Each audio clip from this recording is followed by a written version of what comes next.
নাঈম ইসলাম Wasim TV. শুক্রবার ২৮ November আসরের নামাজের পরে যাত্রাবাড়ী চৌরাস্তায় বাংলাদেশ জামায়াত ইসলামের সমাবেশ ও মিছিল সফলভাবে অনুষ্ঠিত হয়। ঢাকা ৫ আসনের এমপি প্রার্থী মোহাম্মদ কামাল হোসেন জনগণের সামনে স্থানীয় উন্নয়ন, নিরাপত্তা ও নাগরিক সুবিধা নিয়ে বক্তব্য রাখেন। তিনি বলেন, আমাদের লক্ষ্য নিরাপদ ও সন্ত্রাসমুক্ত এলাকা নিশ্চিত করা। আমরা বাংলাদেশ থেকে বেশিরভাগ কভার করেছি, সন্ত্রাসবাদ নির্মূল করার অভিযানে আছি। ওই পাবনাতে আমাদের সালামির উপরে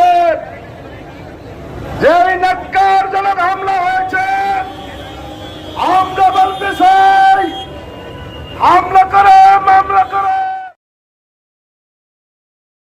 চাঁদাবাজি, মাদক, কিশোর গ্যাং ও ইভটিজিং বন্ধে কার্যকর পদক্ষেপ নেওয়া হয়েছে। ভোটের ক্ষেত্রে সমান সুযোগ নিশ্চিত করা জরুরি।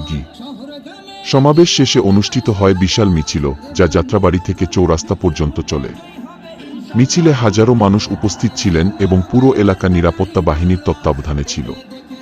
বিস্তারিত খবর দেখেন নাঈম ইসলাম ওয়াসিম টিভি।